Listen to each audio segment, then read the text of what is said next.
go.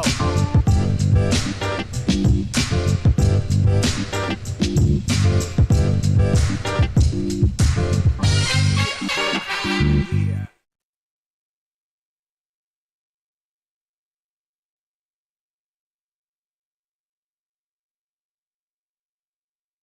Wild card. That's the nothing personal word of the day. It is finally here.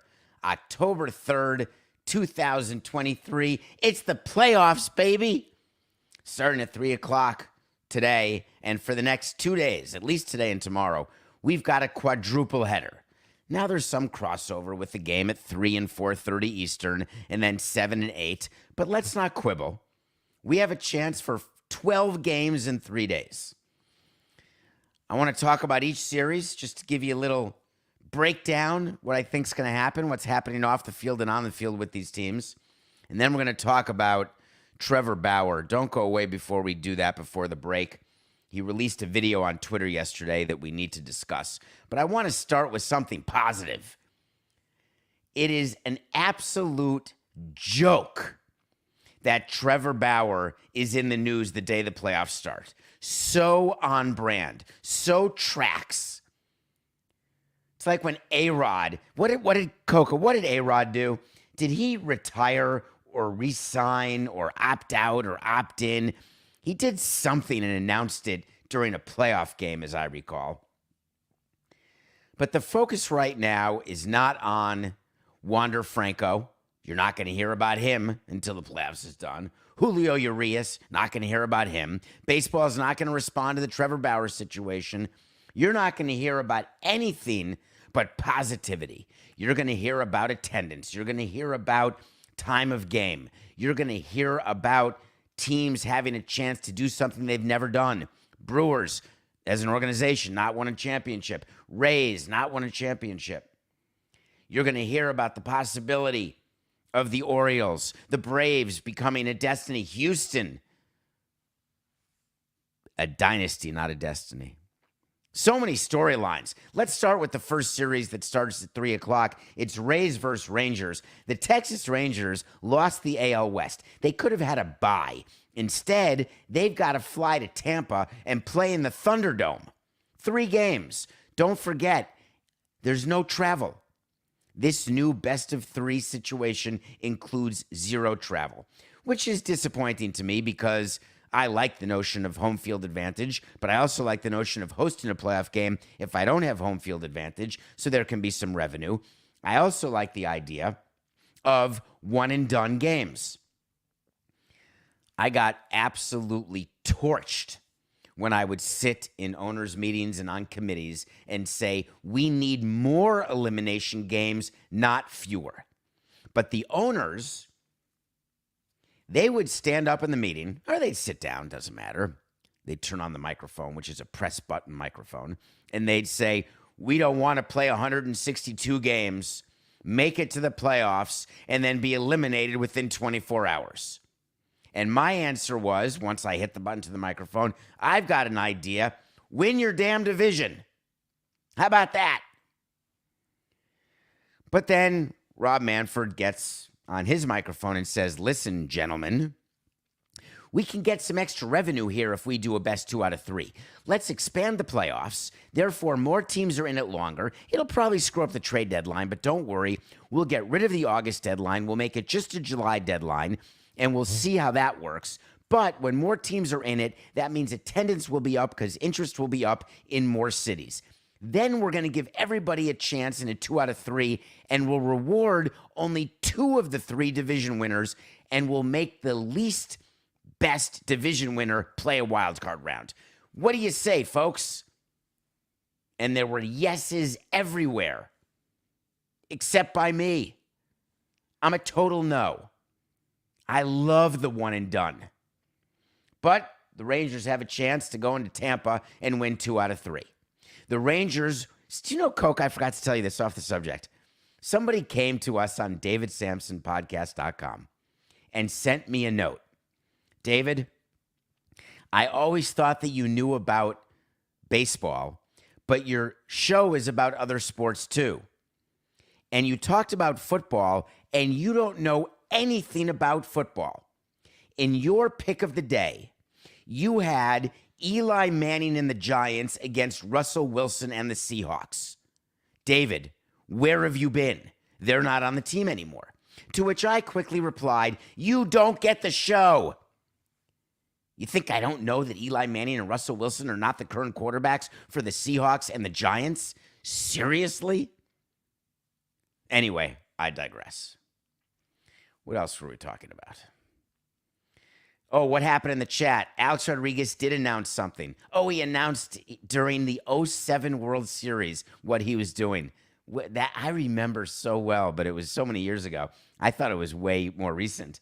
When he did that, thank you very much in the chat. We're live on Nothing Personal with David Samson YouTube channel for remembering that. Do you have any idea how pissed off baseball was? There were calls made after that. And there were memos sent reminding no announcements, no nothing during playoffs. So you got to hurry up and get your stuff done before it even starts. Scott Boras. What a joke. Okay, Rays Rangers. The Rangers are going with a great rotation. They've got DeGrom in Game 1. They have Scherzer in Game 2. And they have Eovaldi in Game 3. That's pretty good. But the Rays get to counter with Shane McClanahan and Jeffrey Springs. Amazing pitching matchup. Until you look at the actual pitching matchup and you say, wow, it's Tyler Glasnow. He's good. And then Zach Eflin, biggest free agent signing ever for the Rays. And then you look at the Rangers and you say, oh my God, they're all hurt. It's a good thing they have the best offense in the world. That'll carry them. Until you look at the Rays and you realize that their offense is as good as the Rangers.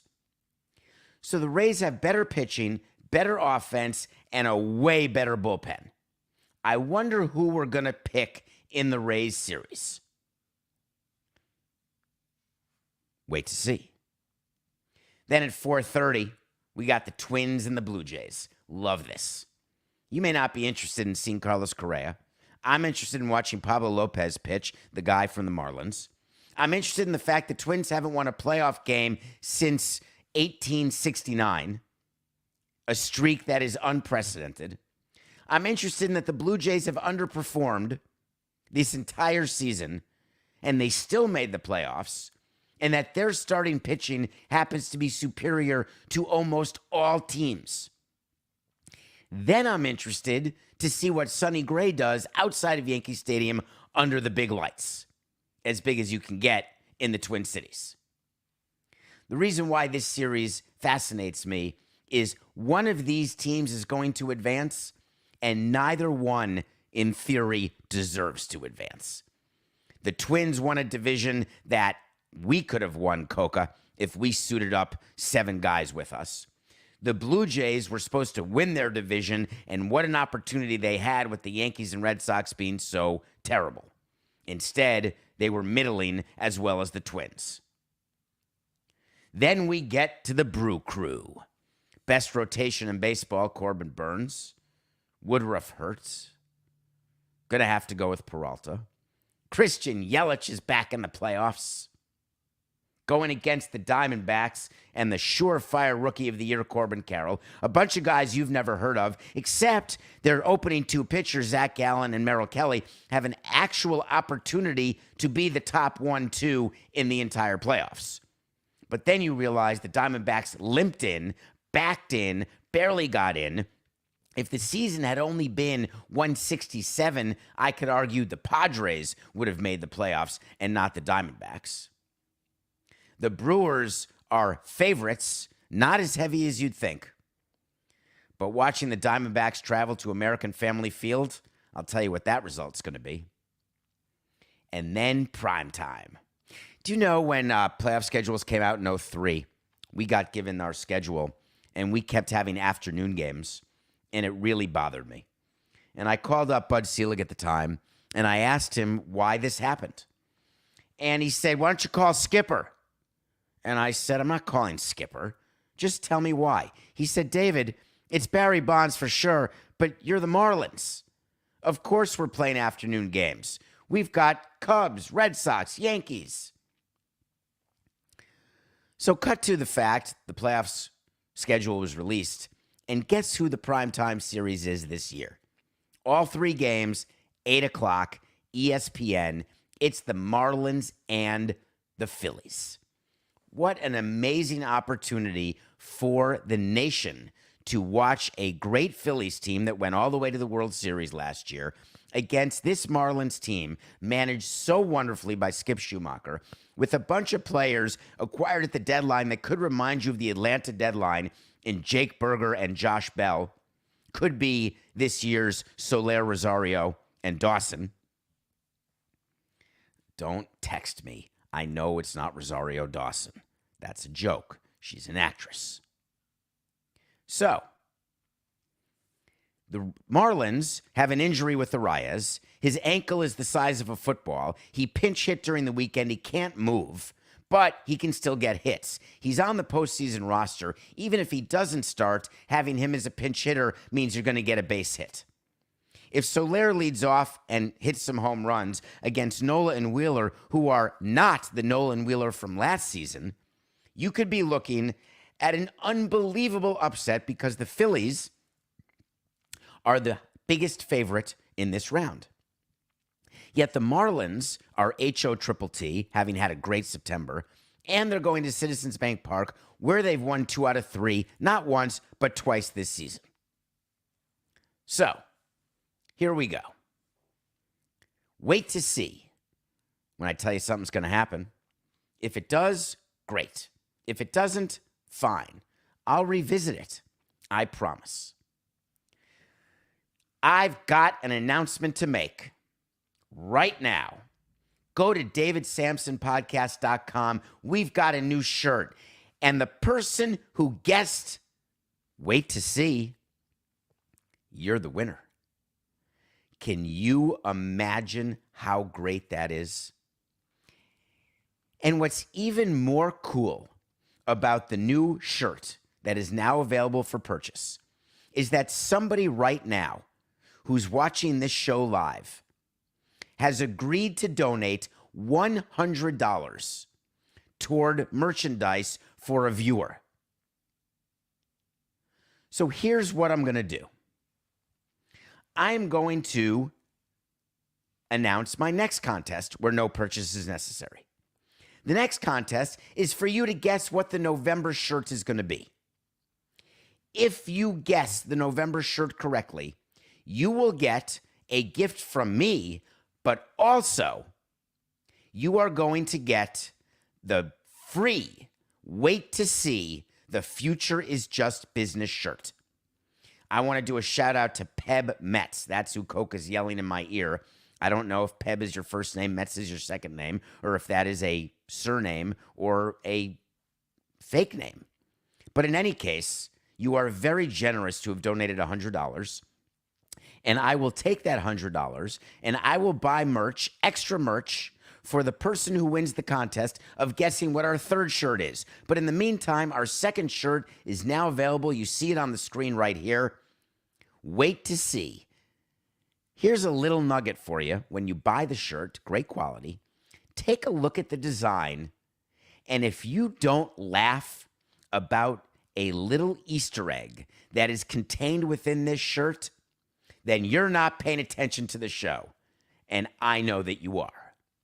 So Wait to See, we have a document that goes through them all. This Wait to See will be done by Thursday, but here we go. Here are my series winners. 1. In the Rays v. Rangers, we're taking the Rays. Yeah, we got to lay 165, but the Rays are going to win 2 out of 3. Wait to see. Second series, Twins Blue Jays. Upset alert. I'm taking the Blue Jays. I'm not even sure the Twins will win a playoff game ever again. Blue Jays are going to wake up. Vladimir is going to go deep. Blue Jays win. You got to lay 105, but they're still the dogs. Third series, Brewers D-backs. Do you really think I'm going to pick against Milwaukee?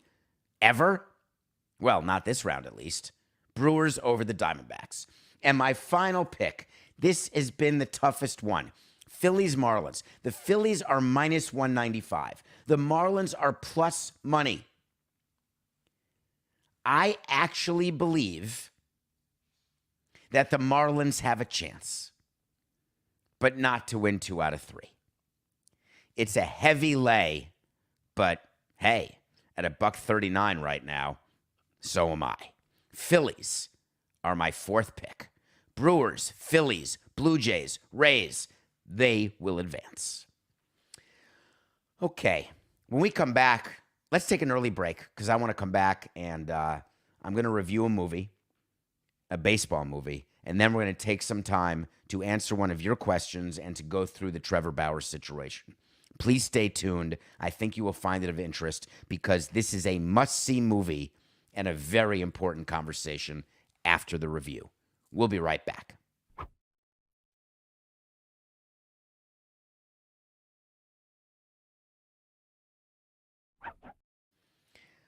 Welcome back to Nothing Personal.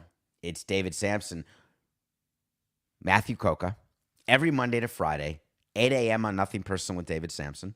You can find us on Twitter at David P. Samson, at Instagram at David P. Samson, at TikTok. Why are we not at David P. Samson on TikTok? We're at nothingpersonal.npds. Coca handles all of that, the TikTok part. Thank you, Coca. It's just you and I, baby. Please rate, review, tell your friends about us, spread the word. We're having fun here every day, 8 o'clock live. Okay, I watch a movie every day. I actually was up at about 3 o'clock this morning, getting ready for the show, thinking about the segment I'm going to do next. And I watched the finale of Only Murders in the Building, which we'll review tomorrow. But earlier yesterday, I watched a documentary that this is the most highly recommended documentary that I've had since Nothing Personal started. I got over 40 recommendations from you, 40, whether it's on davidsamsonpodcast.com or at David P. Samson on Twitter, to watch The Saint of Second Chances. So I did. The Saint of Second Chances is a documentary on Netflix about someone named Mike Veck. Mike Veck is a name that you don't know, but you should. If you've ever seen video about the crazy disco inferno night in Chicago at the old Comiskey Park, where the second game of a doubleheader actually had to be canceled because everyone was rushing the field on disco night with Disco Sucks.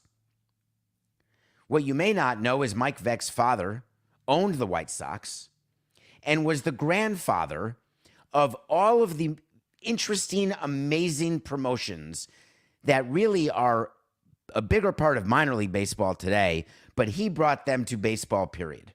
And his son, Mike Veck, who in the documentary is himself, but as a younger himself, is played by Charlie Day, the actor from that movie with Jennifer Aniston, the dentist movie. Oh my God, Coca. Is this really happening to me? What's the movie where they, Horrible Bosses, thank you. God, damn it. So this is a documentary where there's an interview of Mike Veck talking about that Disco Inferno night, talking about the second chance that he wanted, talking about his life as a father. I cried, both because of what happens in the documentary, but also I was reminded of how lucky I was to run a team for 18 years and how lucky I was to be a part of an industry where we make memories for people. To be part of something that matters, but we're not curing cancer. We're not solving the Middle East peace problem. We are entertaining people. And the number of times that I said that during a VP meeting, a marketing meeting, a sales meeting, I would remind everyone during a baseball meeting, meeting with the owners, I would remind people we are here to entertain. Mike Veck took that to a level, along with his father, that had never been seen. I'm not sure it's even seen today. The documentary goes through his story, what it's like to be the son of Bill Veck, who's in the Hall of Fame, what it's like to need a second chance, what it's like to get a second chance, and then what you do with that chance. The emotion of the movie is that most people don't even understand when they're getting a first chance and they let it fly by. Those who do and then need a second chance rarely recognize when that opportunity has arisen, and they let that blow by. Wouldn't it be great if you had the self-awareness to know when you needed a second chance and know when you're getting one and then take advantage of it? Wouldn't it be amazing to give people a second chance? There is a part of the movie where Mike Vick gives a second chance to Darryl Strawberry. It is a powerful moment when he has a conversation with his wife about whether the St. Paul Saints, his minor league team, should sign Darryl Strawberry after all the issues Strawberry had. Yankee fans will want to watch this. Baseball fans will want to watch this. And anyone with even one fiber of emotional baggage, because this movie helps you release that baggage and helps you revel in what is real. And what is real is a second chance.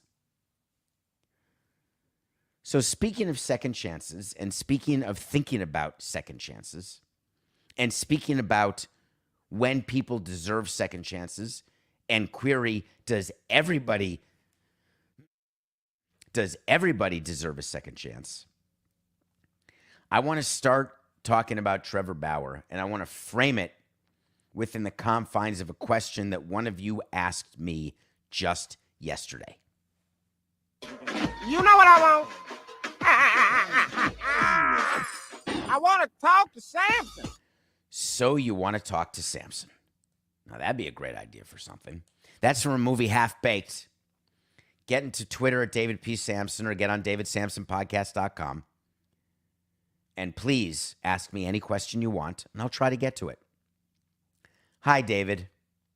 I know how I feel, and I think I know how you feel, but wait to see. My question is, does a MLB team see the Bauer video and even entertain the thought of signing him?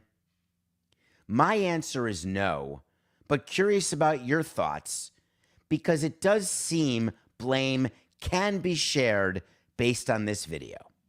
Thank you, David. I listen every day.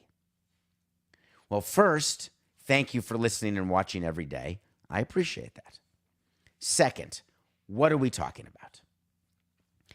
You can go back to myriad episodes of Nothing Personal over the past several years if you want the entire Trevor Bauer story that led up to today. But what happened yesterday is there was a lawsuit.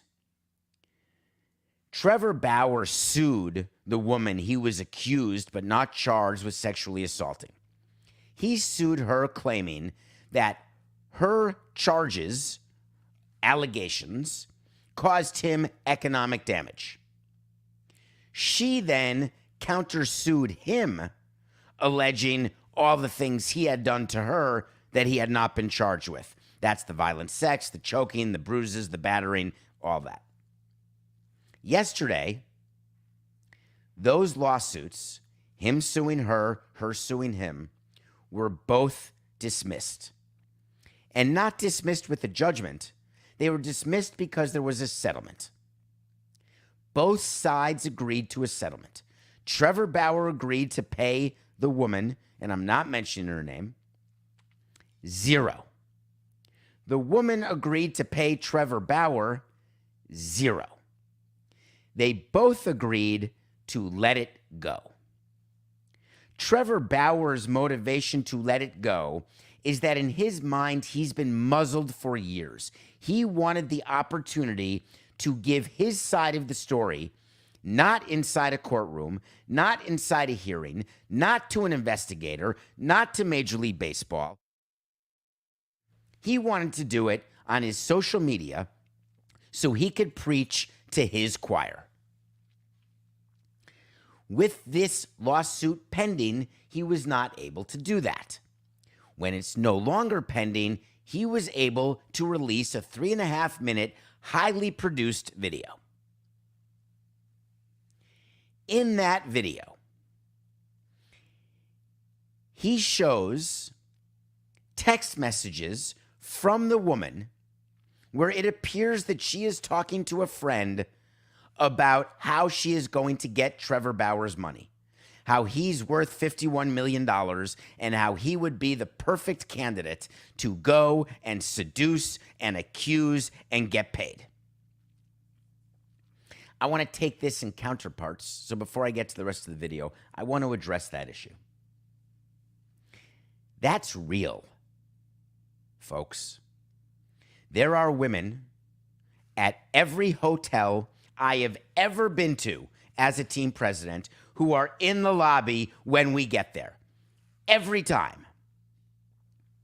There are women who are trying to live a real-life Bull Durham, who are trying to get our players to impregnate them, who are trying to get and extort money. This is not me being sexist or chauvinist. There are also men doing it, might I add, for the players who prefer men.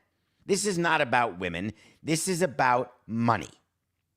Celebrities, athletes, people whose salaries are actually made public and are accurate, people who have some level of fame, whether it's A level down to D level. There are people, just go ask Susan Sarandon in Bull Durham.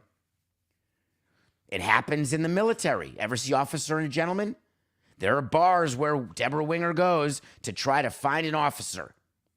Some women don't want a gentleman. We ask the players to be very careful. We are happy to help players vet relationships. We are happy to help players in any way they want because we don't want players to get themselves in a position where they have a problem. Many times I've explained to players they're not nearly as good looking as they think they are. They're not nearly as sexy as they think they are, but they're definitely as wealthy as other people know they are.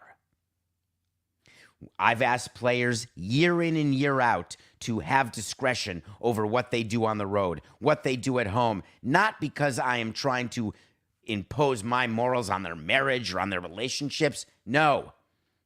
You want to cheat, cheat. You don't want to cheat, don't cheat. You want to be faithful, great. I'm talking about how not to put yourself in a position where you are being compromised. Do I believe that this woman was targeting Trevor Bauer? Yes, I do. It is definitely in the realm of possibility. But when you target a person and you want to extort them for money and you are an absolute turd, you are not signing up to be assaulted. You don't have the right as a man when you find out a woman is after you or entrapping you. You don't have the right to hit her, choke her out, pull her hair, none of that. Let me be crystal clear on that. Also in the video, Trevor Bauer said that there's never been a finding. As a matter of fact, previous court hearings indicated when this woman wanted a continued domestic violence restraining order, the court did not allow it. The court struck down a restraining order. And then Bauer said on the video, and you know, it's pretty easy to get a restraining order. So if the court wouldn't allow it, that must mean truly I did nothing wrong. News alert, Trevor and Rachel and all your other lawyers who surround you. That ain't the threshold. Read the opinion of the dismissal of the counterclaim. Read the opinion where your motion to dismiss was not granted. Read why the restraining order was not upheld. That's because under the law there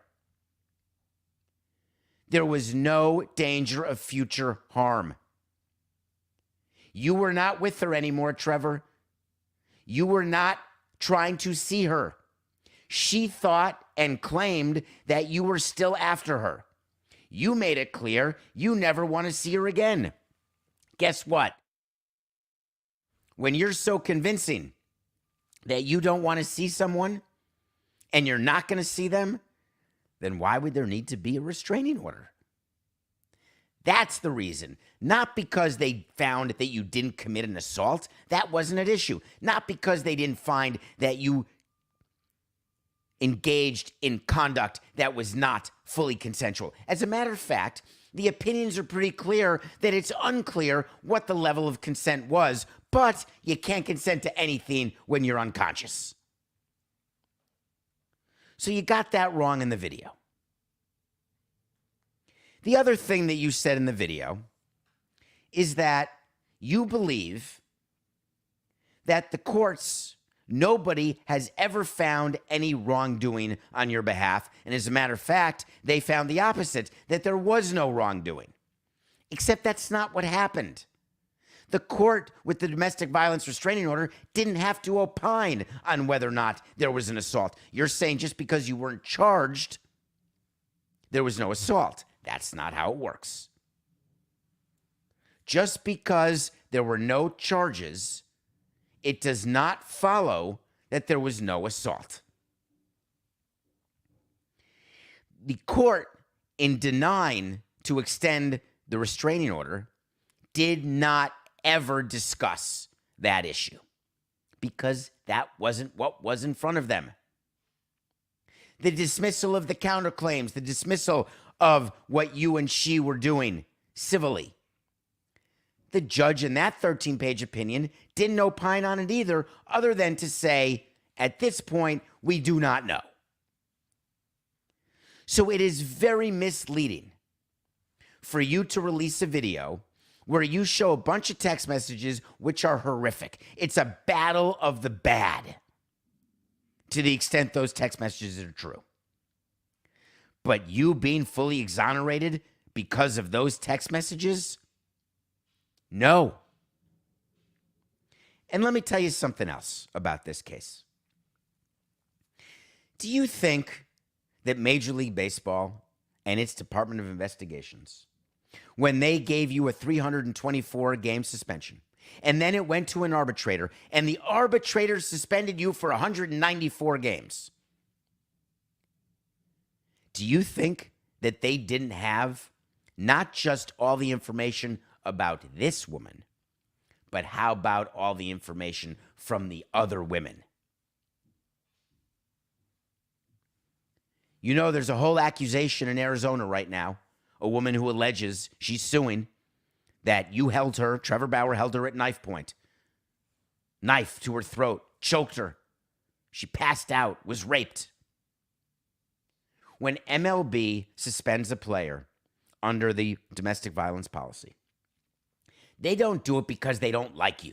They don't do it because they don't want to give you a chance. They want this to not be a story. They want you to be a better person. They wanted you in baseball. You don't think the Dodgers would rather have you in their rotation? Of course they would have. But baseball does a full investigation with scores of witnesses, hundreds of pages of testimony, all without subpoena power, and they make a finding. Then there's an opportunity before an independent arbitrator to say to baseball, you didn't get the story right. Everything you found is wrong. I'm innocent. I never did one thing she didn't want me to do, and she was after my money. Think the arbitrator hasn't heard that before? Of course he, she, or they have. And you were still suspended 194 games. So for everyone on the web wondering whether or not I would be contrite, whether or not MLB is now going to reopen the investigation, find him innocent, and he's going to live happily ever after as a number one starter on a team next year, you are living with Ryan and Emma in La La Land. None of those things are happening. My level of contrition is that I didn't give enough time during this story to what certain people do and how they act when they are trying to get a celebrity or a baseball player or an athlete or an actor or anybody. I short shrifted that part. I have sympathy for players who get trapped. Leads to marriage sometimes, leads to divorce sometimes, leads to kids sometimes. I definitely have sympathy for that.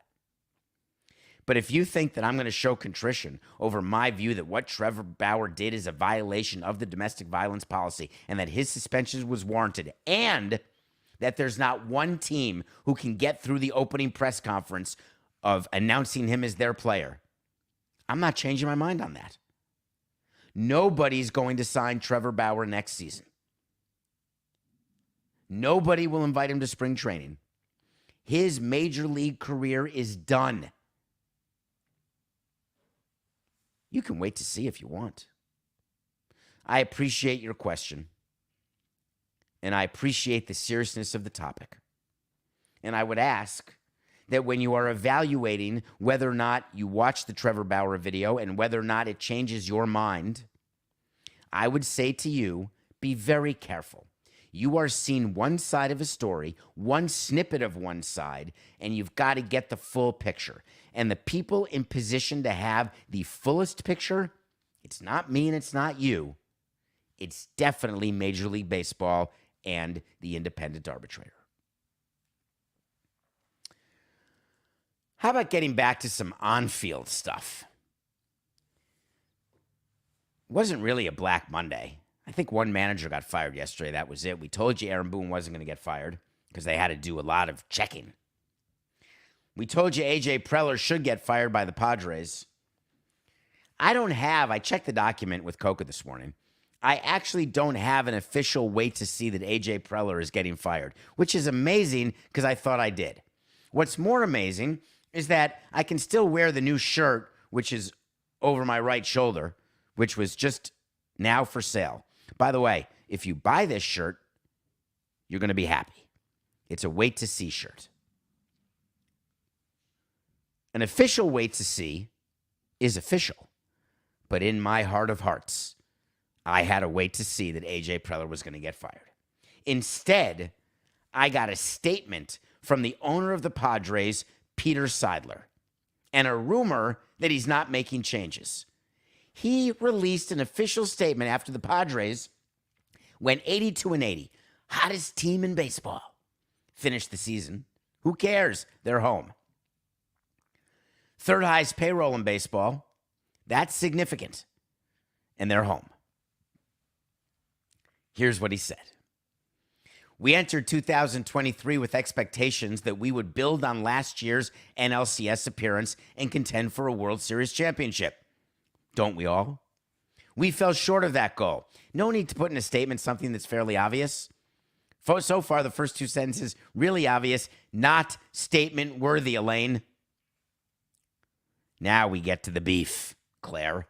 Wow, I'm going to roll with these references.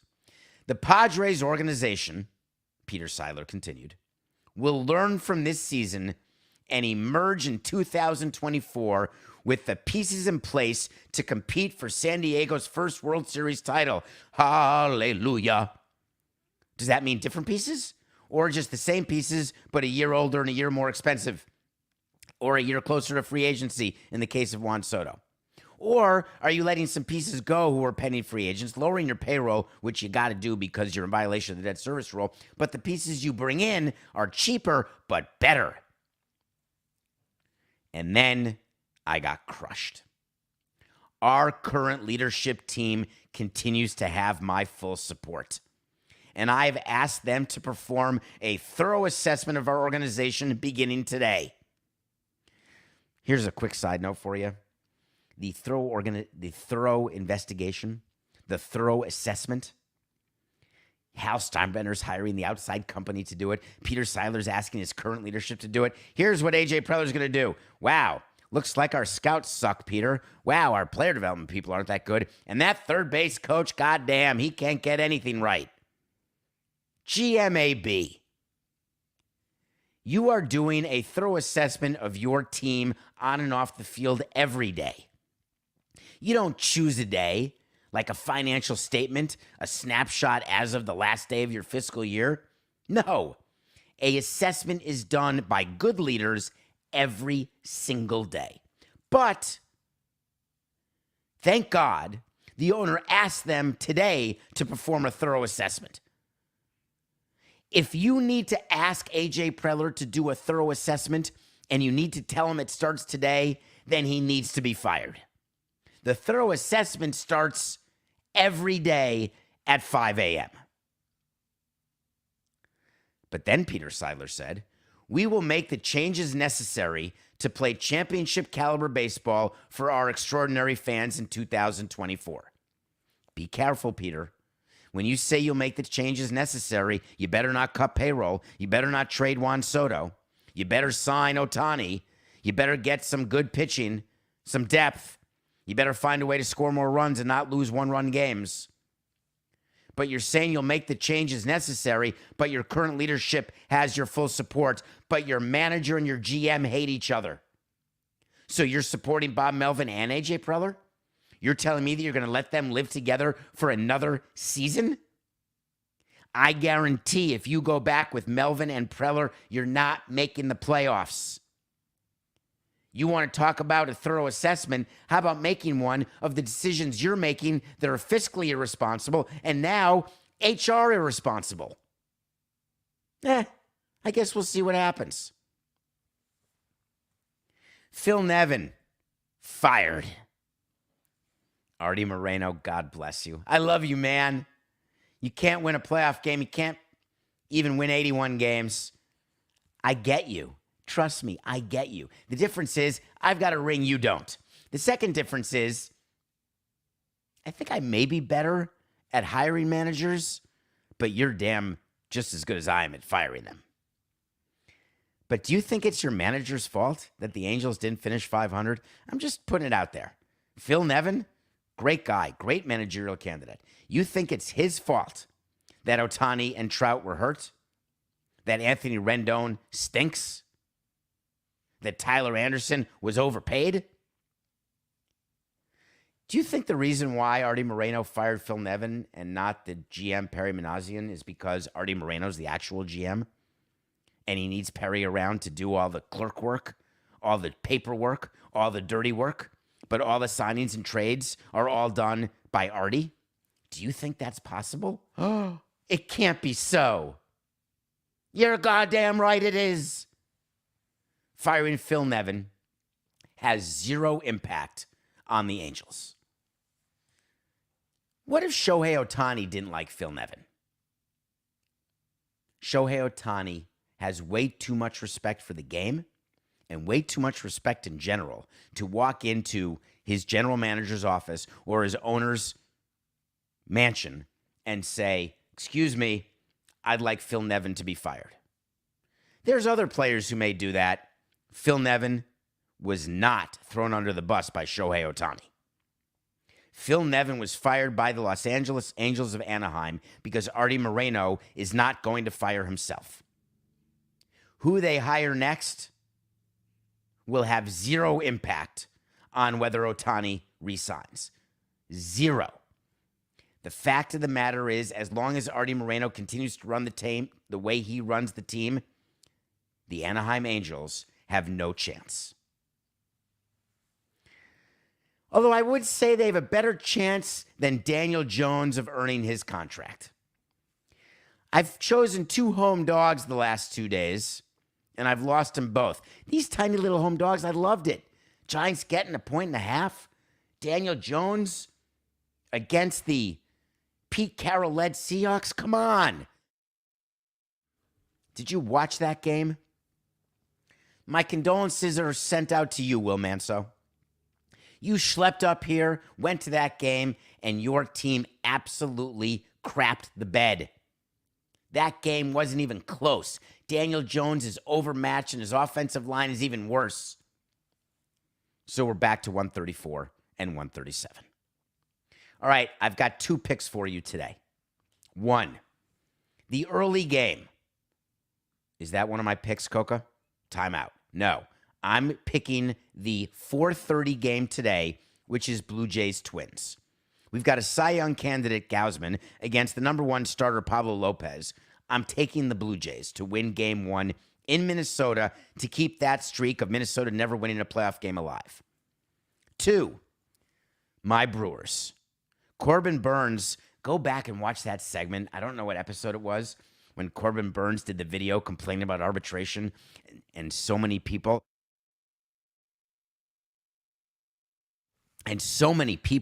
said to me, Corbin Burns is finished. He's not going to be good. He's too worried about his arbitration. Guess what? Corbin Burns is better than good. He's an ace. We're taking the Brewers over the Diamondbacks. All right. Oh, come on, Coca.